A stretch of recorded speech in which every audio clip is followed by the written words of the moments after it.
trouver celle qui incarnera son image.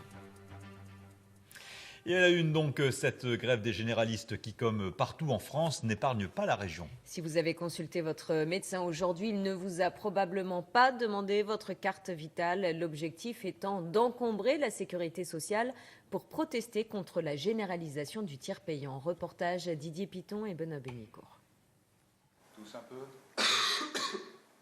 5 jours de grève entre Noël et Nouvel An et toujours aucun terrain d'entente avec le gouvernement. Depuis ce matin, les médecins généralistes ont donc décidé de durcir encore un peu plus le mouvement. La grève administrative, c'est un moyen qui touche quand même l'ensemble des patients qui passent dans nos cabinets, qui nous donne l'occasion aussi d'en parler et puis qui, au final, gêne plus les autorités, notamment administratives, que nos patients. L'objectif de cette grève administrative, inonder les caisses d'assurance maladie de paperasse et de feuilles de soins. Une façon de dénoncer le projet de loi santé prôné par le gouvernement.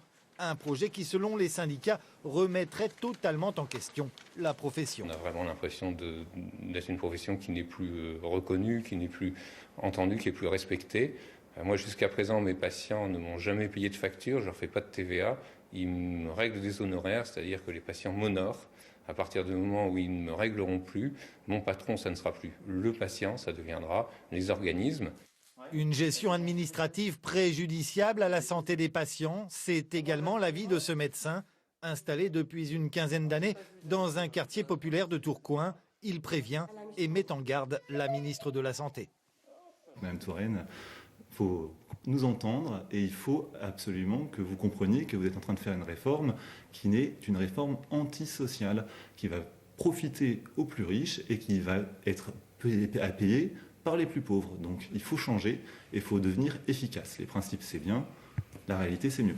Soutenu par près de 60% des Français, selon un récent sondage, ce mouvement devrait être reconduit demain par un grand nombre de praticiens libéraux, des médecins qui réclament le retrait pur et simple de ce projet de loi. Le bébé Rome de 2 mois et demi mort jeudi dernier à la gare de Lille-Flandre n'a pas été victime de maltraitance. C'est ce qu'a révélé l'autopsie réalisée aujourd'hui. Mais les causes du décès